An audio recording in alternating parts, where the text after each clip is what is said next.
Welcome back to the WBL. Today is what? Today is May 29th, 2045, a Monday in 2045, and I'm joined here by at Lloyd Carr from Buffalo. So I gotta know, LLC. Are they coming out of the fallout shelters back in the States yet, comrade? Because I don't hear word back too much from my overseas friends.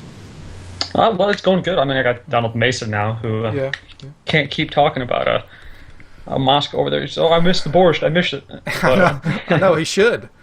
But no, he's doing well in Buffalo. He's doing what I want him to do. He's exactly what I was looking for. So excellent. It looks like he's leading the team in wins. 6 wins so far this season. Yeah, his ERA is a little bit higher than I would want it to be, but it's still right in the range that I need it to be. Well, you know what? ERA, man, you should come over to the North League and check out our team ERAs. We're all getting hammered up here, man. And I don't mean with the good stuff. I mean, we're just getting our best pitchers are getting knocked around. Yeah, I posted earlier today about it. Like Buffalo is a fifth in the South in ERA, starter ERA at 3.39, and Amsterdam's first in the North with 3.43. So, oh man, I'd pretty much kill a homie for a 3.43 team ERA right now. It's kind of tough in the North when you got all those batters. It's man alive. You guys are nuts up there. We're nuts. It's nuts up here, man. Comrade, it's nuts. It's nuts. I like old Fontenot is doing some yeoman's work for you. He's rocking a 0.76 ERA in his last 3 games. He's pretty much the cornerstone of that rotation. If I didn't have him, I wouldn't be competing. Yeah. But, oh well, wait a minute now. I mean, I'd be competing, but I wouldn't have a chance to come to the playoffs if I wouldn't have to face any of those North teams. Right. Well, Buffalo is sitting on a 32-16 record so far. You got off to a 9-win streak or something to begin the year. I think so. I think it was like 9-0, 8-0, something like that. Then you fell back, and Australia caught up to you. What's the story on Australia this year? Are you? Do they honestly? I've got no idea. I don't either, man. Do they kind of put some fear into you come playoff time, or do you expect them to drop back down? I don't want to trash talk NML, but I would expect Australia to. Yeah. I need the viewers. Let's trash talk. No, I would expect Australia to kind of taper off after the All-Star break. I would assume they'll start slowing down, get back, drop down to reality, and finish off. I would say they'll probably still make the playoffs. I think they've got a good chance to, but I don't expect them to be continuing at the rate they're going. Okay. All right. So you think they just got a good early jump and they've been jumping. Dr. Sad, man, that dude, he just keeps delivering year after year. I don't know what it is about him, but Australia is they're pumping him full of the juice, the clear. That's exactly what's going on. He's good. I mean, he's a solid pitcher. Yeah, he is. And they grabbed old Nabuto Hayda out of free agency, coming off of his injury, and he has been rock solid for him too. So yeah, I think he's definitely overplaying his ratings, which I don't know if he's gonna keep doing that for the rest of the year. That's why I think they're kind of get back to more like middle of the pack. But yeah, he's definitely pulling it together right now. Yeah, he's 36 and he's playing like a 22-year-old right now, like a 26-year-old now. He's playing solid. He was one of my faves from back in 2043 when we had an unexpected run up in Moscow. Also, there's another guy on the team from the Land of Oz, and that is Bob Nichols. This guy, he's constantly overachieving his ratings. I look at 38-year-old Bob Nichols, and I think that stuff has got to be so overrated because he's rocking a 3.96 ERA and a 1.31 WHIP with a 50 rated stuff. I can't explain Bob Nichols. He's been everywhere, and he just continues to play. I don't understand it. I know, right? I guess I don't understand OOTP. That's right. He's one of the Marvel mystery men of the league. So Buffalo. Do you feel like I'm going to put you on the spot here? Do you feel like you got a pretty solid line to the number 1 seed in the playoffs this year? I think so. I mean, I think there's some good teams in the South. But I feel pretty confident that we'll get the number 1 seed. We'll end up facing probably Kabul, maybe Australia. Out of the number 4 spot. Yeah. So who do you think is going to rise up to number 2? Cairo. I think Carr will get their shit together and get back to the number 2 spot. What about old, False Bay have been dogging themselves all year, and yet they're sitting one game behind Cairo in 5th place right now. What do you think about False Bay? Are they going to fall off that much?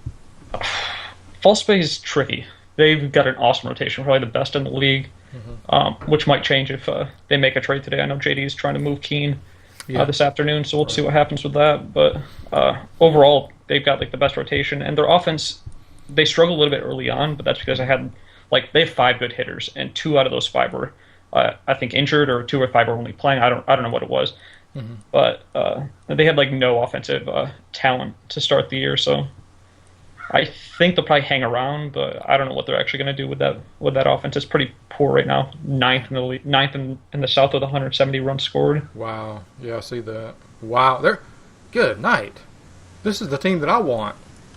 They are number 1 in ERA, 2nd in runs allowed, last in hitting. That's a classic Wendell G team right there. Swap teams with him. I know. I'm sure he'd do it. Well, over his dead body and mine, over both of our dead bodies, he'd do it. He ain't going to let Bug go by any means. Now, no. If there was a Bug goes with him clause, that might, I don't know. If I were JD, I might move Bug just to get some more bats in his lineup now, because he's got a stacked rotation. Right. I'd want to be I think it was Guksta said Kasib's another wasted year. You don't want to be wasting these years. You want to get that lineup packed and make a run. Right. And Kasib is he could unlock unbelievable value out of Kasib and Bug. Package them up, and he'd be get everything from everybody. Yeah. Give me all your stars. Yeah, that's for sure. So if it comes down to Buffalo representing the South playing against the North, who would you least like to play against in the playoffs if it comes down to that out of the North League? Who would I least like? Probably Helsingborg. I want to play Amsterdam. That's my goal. It's always been my goal is to beat Amsterdam. Right, you want to beat Amsterdam, right? I'd also like to play Yankee in Istanbul for that 2045. Right. Istanbul Buffalo ship. That's my second goal. That's right. Which you guys have been hyping. You've been hyping that for years now. It's coming. Just watch out. Yeah. Oh, I see it. I don't see it in my rearview mirror. I see it out the front window. Yankee just motored past me this past week like I was standing still. So yeah, they're getting it together in Istanbul. Moscow's another one. I don't know how I feel about Moscow. You've got a lot of bats now. I think you got your first in the North now, 279 runs scored. So that kind of switched immediately after last year. So and this was without Dominique Garnett too. So this is mystery to me. Yeah, I'd say Helsingborg, Las Vegas, and Moscow. Those are the top 3 I really don't want to play. Or Seoul. If Seoul makes it, I don't want to face that rotation. So basically, you just don't want to play anybody out of the North. Exactly. Yeah. Okay. Pretty much it. All right. I think that's a fair statement. Well, sometimes, yeah, I think the North League may just beat itself to a pulp so that come playoffs, we might not have anything left. That's my hope. I'm hoping you guys are just battled and bloody and just leave me to pick up the scraps. Yeah. Well, dream on, pal. Dream on. You know what would happen is. If that was happening at the trade deadline, we would all get together and collude and send all the best players to one team, just for the express purpose of keeping the championship in North. I wouldn't be surprised. I would. You shouldn't be, because it's going to. Yeah, right.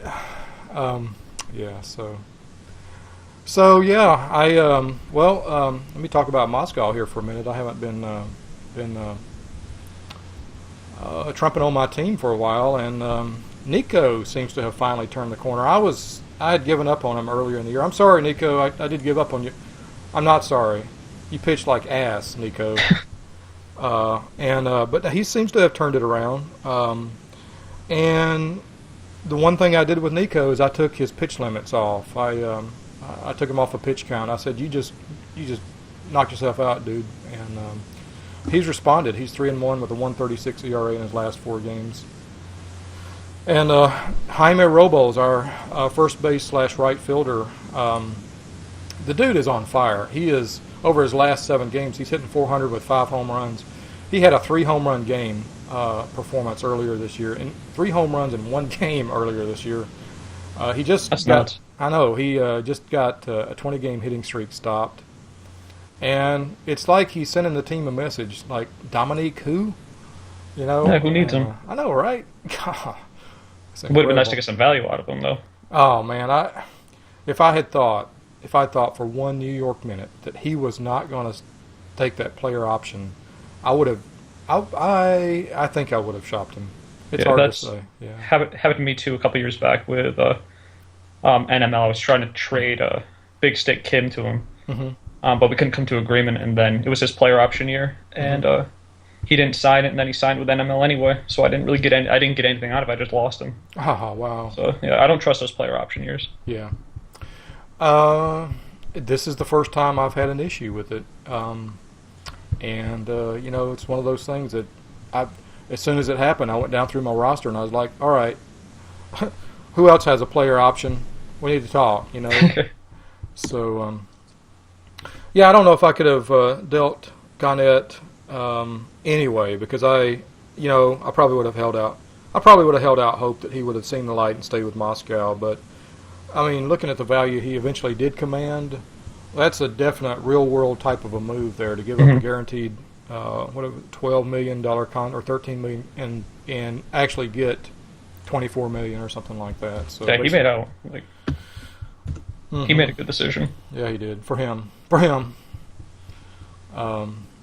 So you know, I keep sending him these telegrams. I don't know if they get through, but I keep sending him these telegrams. There's the phone lines between Sweden and Moscow get cut pretty frequently, but I keep trying to send Garnett some telegrams reminding him that when we moved Padilla to Helsingborg, we beat Helsingborg in the playoffs that year. So I keep reminding him. I keep sending him news clippings of that, and so I'm trying to get into his mind a little bit, you know. Yeah, you got to play those mind games. That's how you win games. That's how OTP works. I have it on good faith.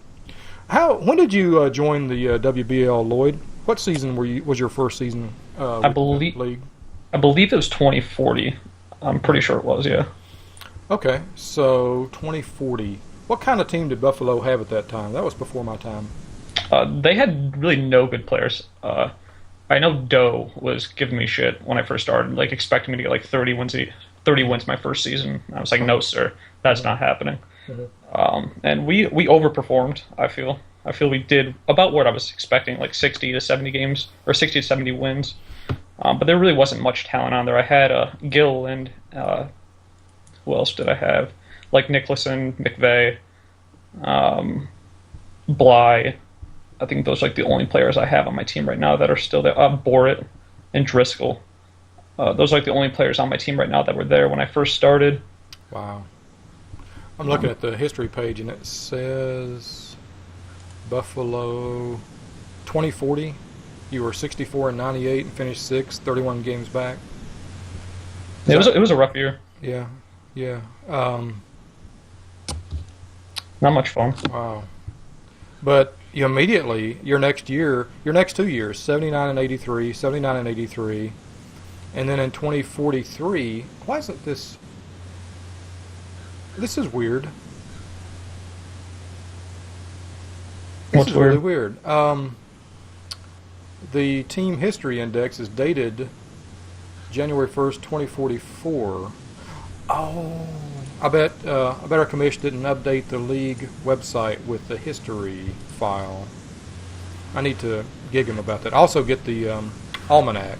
Maybe that's the process. We need to get the almanac. Yeah, so we need a new commission to start doing the work around here. Watch what you wish for. Woo! Our commission does a hell of a job. Nah, OU's awesome. Just best commish. Best commish.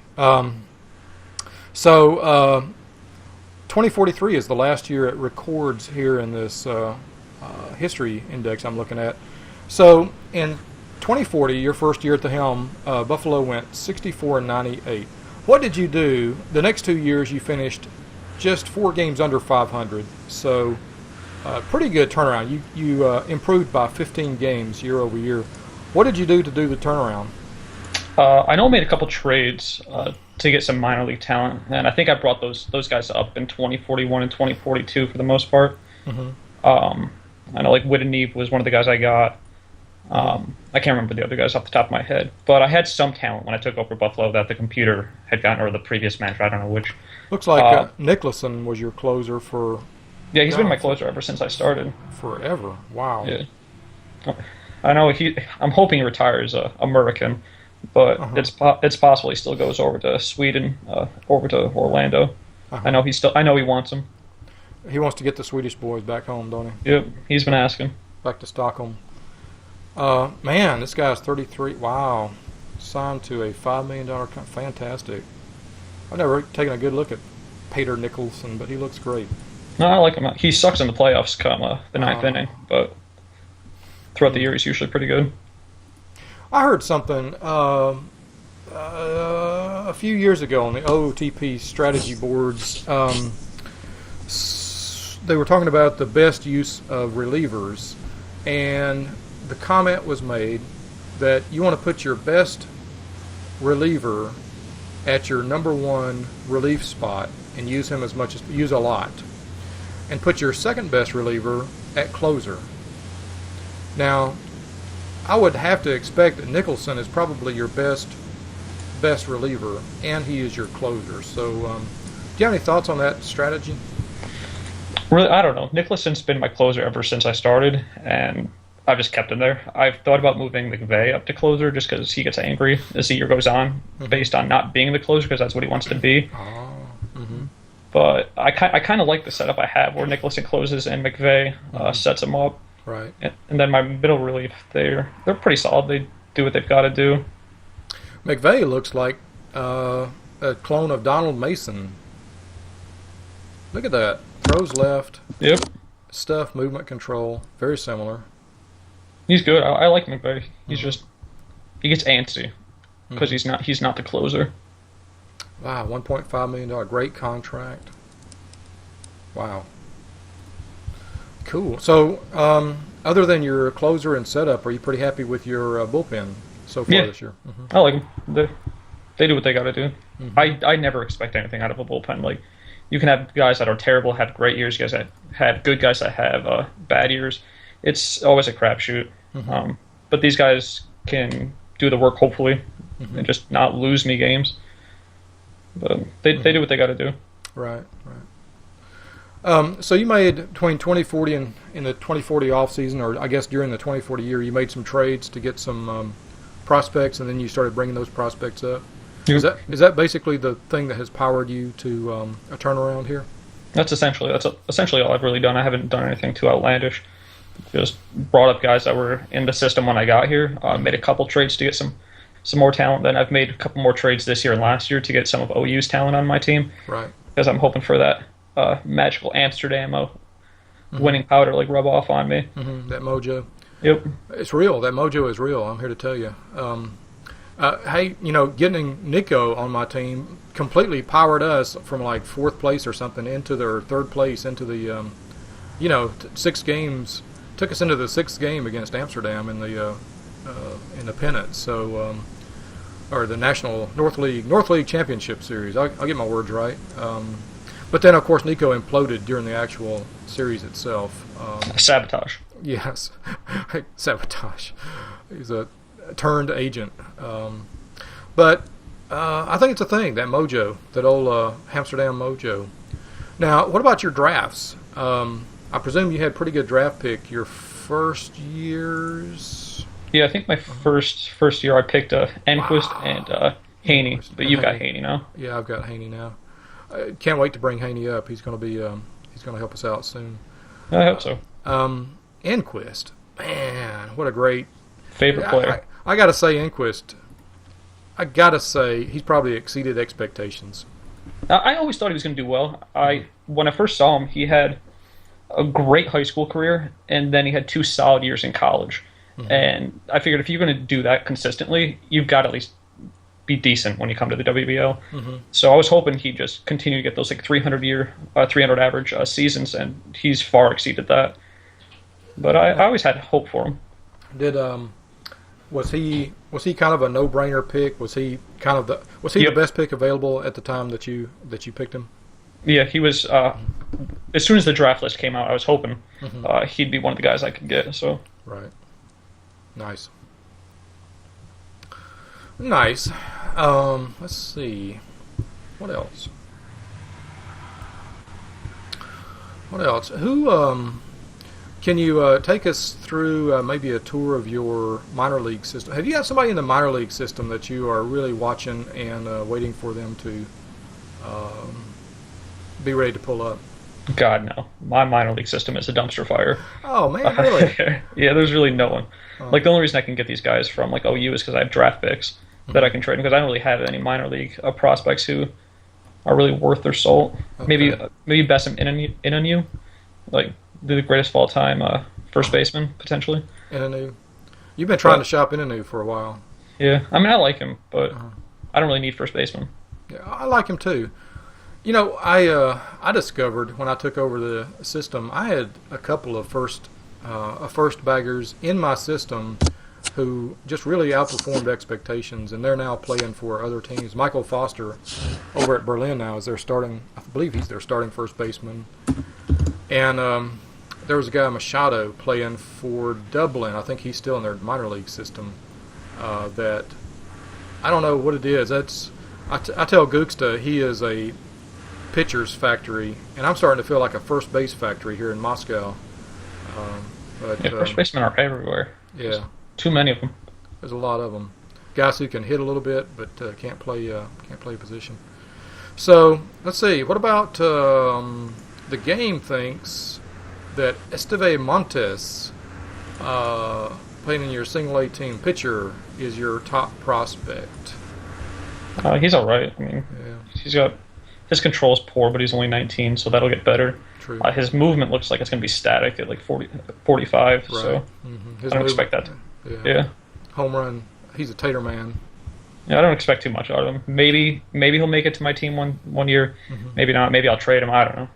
I'm not putting any of my hopes on that kid. Okay. So let's see. Gosh. But if anybody wants him, send me a PM. What in tarnation? I'm looking at. Okay. This makes no sense. Oh, okay. Got it. Esteban Paz. You just picked up Paz from Amsterdam, and it's popped up on your list as hitting over his last 9 games. He's hitting 500 with 1 home run. Yeah, that guy was a steal. And what did you give up to get him? I believe it was like the 2047 or the 2048 first round pick that I got. Nice. This guy's going to have great power. He's already got great power. Yeah, he's. Wow. I'm hoping. The only reason I took him is because of Bly. This is his last year. He's got a team option, I believe, next year for $17 million, but I don't think I'm going to pick that up. So I needed a replacement at DH. So I figure I'm going to put Bonilla over at DH and Paz over at catcher, since Paz can play catcher and Bonilla really can't. Yeah, he's got a great rating at catcher. Yeah, fantastic. So that was my plan. Fantastic. Hopefully. Man, that was a great pickup for you. Yeah. Wow. I'm happy with it. Wow. Are you, so we talked about this a little bit back in the big Donald Mason trade, and kind of the idea of sacrificing the future for the present moment. You traded away draft picks, you traded away most, or you don't have much left in the farm. So I can only presume your strategy is you're all in for now. Create the best team you can right now, and hope the future works itself out. Essentially, yeah. That's basically my plan. Is I feel I could probably win one within the next 5 years or so with the team I've got. And I always think draft picks, like especially if I'm going to be competing, those late round draft picks aren't going to really be as beneficial because they're always crapshoots that late in the game. Right. And plus, I'm not all that great at picking solid prospects anyway. So I'd rather have the talent now and make my push and see what happens in the future then hold on to those picks and try to play the long game, which I know OU tries to be competitive forever, but I'd rather give my shot now and see what happens in the future.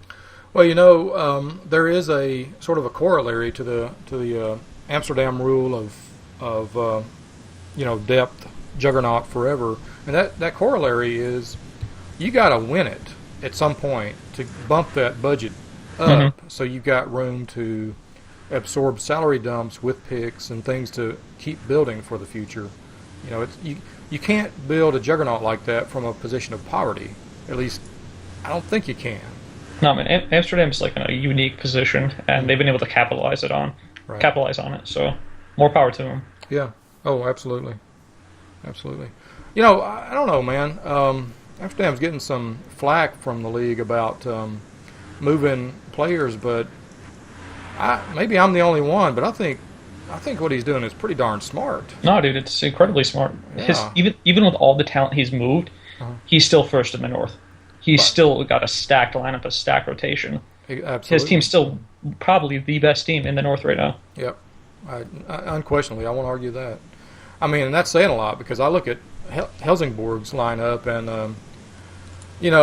and I want to call up a team out of, Mexico and just stand in for us, the Mexican midget wave. You guys go play Helsingborg for us. We're gonna cash it in for the next 3 games. So, and Amsterdam's lineup is even better. Not just the lineup, but the rotation, the bullpen. No, they're solid all the way around. Yeah, world-class closer, carpet bomber. Yeah. What's upcoming on your horizon? What kind of moves do you anticipate making? Really, I don't have any anticipation of making any moves. In fact, I didn't really intend to get pause, whatever. It just kind of happened. I was just one day looking at my roster and taking a look at Bly, and he's getting old. He'll be 35 next year with $17 million. So I was like, I probably got to make a move there. But there's really nothing I can see that I really need to make a move as far as moving forward. Do you have depth to sustain you in case one of your top guys goes down for a few months? I don't have too much depth, but I think I have enough solid pieces to absorb whatever hit I would get from losing a player. It may, if I lose enough players, if I lose a key player, I might be in a bad position, but I'll still compete. I just might not be able to win come playoffs. Right. Yeah. So looks like right now batting average at the end of May. So we played 2 months so far, and things are sorting themselves out a bit. So Buffalo in the South League batting average is first in the league. On base is first. Slugging is second. OPS is first. Runs scored first. Basically, Buffalo's tops in offense. And in terms of defense, runs allowed, you're third in the South League, fourth in ERA, third in bullpen ERA. So a solid second, third, fourth in defense in the South League. Second in strikeouts, second in walks, third in home runs allowed, third in opponent's average. So it's probably tough to top false base defense, but you guys are pretty much right close behind to that. So is that the kind of team that you kind of set out to create, was an offensive powerhouse with a really solid defense, but maybe not an elite defense? All I really wanted to do when I first started was just get guys that would get on base and then hit each other, and that's all I really wanted to do. Players like Enquist, that was the style of player I was looking for. Right. Just I wasn't expecting to get home run after home run or 10 runs a game. I was just expecting to get some runs and be competitive. And just the pieces that I had and the pieces that kind of fallen into my lap have come to this team. I had no intention of making a team like this. It just kind of happened. Okay. Cool. Linus has got the classic Pac-Man profile there. He's got elite contact and avoid K, and his power rating is his weakest point. But he still hits a few taters here and there when you least expect it. he takes you yard. I like the way Doe does stuff. I like the way he sets up the Pac-Man and the type of player he's looking for. So that's kind of what I was going for. It's just I didn't have those pieces in my system, or those pieces that I could get. So I just went with what I had, and this is the team that evolved from it. Oh wow! Speaking of the Pac-Man, Dr. Sad just threw a no-hitter against Vegas. Holy crap! Yesterday? No, 5 days ago. Let's take a look. It's at the top of the WBL news. Man. Yep, 5 strikeouts, 3 walks, no hits. Australia just doing work, which I'll never understand it. God. He doesn't have a bad team. It's just if I had to compare Australia with Las Vegas, I would definitely give the edge to Las Vegas. Yeah. But well, the Land of Oz has a really unusual ballpark. It reminds that's me true. of a lot of the old Margarita Field, the old Key West in the UBL. It's a big ballpark, and it's where hitters go to die. Except it's artificial turf. So weird, man. Weird. NML's got the weirdest park. Mm-hmm. I'm glad I don't have that. I wouldn't want to play there every What's Buffalo's park like? I never checked it out. Is it a pretty standard park? Yeah, it's pretty standard. There's nothing special about it. It's good. It's good for right-handed pitching or right-handed batters, in doubles and triples. That's about all it's really good for. The rest is just a little bit below average. Mm-hmm. Okay. Cool. So basically, nothing in the plans in terms of future negotiations, trades, acquisitions. Well, what you see with Buffalo is what you get. I'm pretty static with it right now. I don't feel any changes are going to be done. If somebody gets injured, hopefully the other guys can step up. But there's really nothing important that Buffalo's going to be doing for the rest of the year other than just trying to stay healthy and get to the ship. Cool. I'm going to put you on the spot. We talked about the South League. Give us a prediction for the North League finals, regular season standings, playoff picture. Who wins it? Oh, let's take. I'm going to probably go with Helsingborg wins it just because Amsterdam just got rid of Okada. The Hammers are on a 9-game win streak right now. They're red hot. Yeah, I would say Helsingborg will be in first. Maybe even Istanbul in second. Amsterdam in third. And then Las Vegas, Moscow, Seoul, you guys can all battle out for that 4th spot. If I had to hold your feet to the fire right now, Vegas, Moscow, or Seoul? I'm probably going to go to Las Vegas. Sorry. Yep, I knew it. I'm sending Vasily will be knocking on your door any minute. I'm sorry. I knew it. No, they'd definitely be my pick at this point, too. I mean, if Vegas suffers some kind of key injury, like say Torres goes down or Wong goes down, I think Moscow will sweep in. I think Seoul is still a year away. I think they'll need this year to get Okada familiar with the system, familiar with Korea. So I figure once they're all together, they'll put up a fight next year. But this year, I think they're too far back to make that run for number 4. Yeah, Okada, he needs to go visit Dear Leader and get himself straightened out, right? Definitely.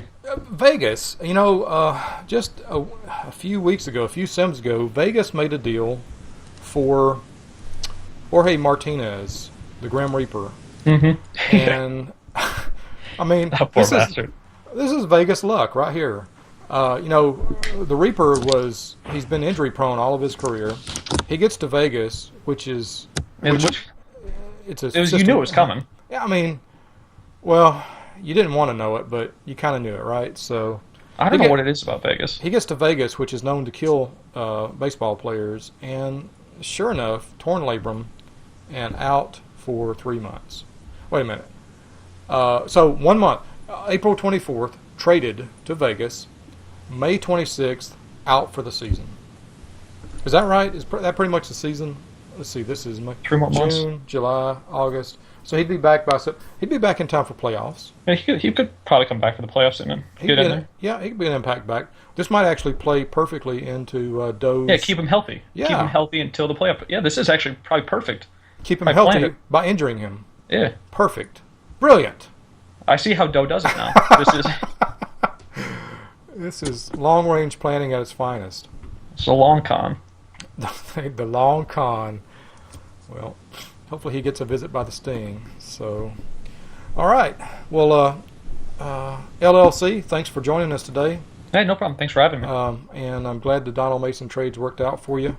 I've wanted him for years, so. Yeah, I know you have. We had conversations about that, I think, starting my first season at the helm of Moscow. And, yeah, he's a good fit up in the American rotation, but That's right. but I know he's still got that red and black pinstripe uniform in his at home in his closet, and he takes it out. Well, he probably wears it. He does. He wears it around the house when he's cooking borscht for himself, and he whistles those good old Soviet war tunes. I guess I can't blame him. I mean, Moscow's a good place to go. Right.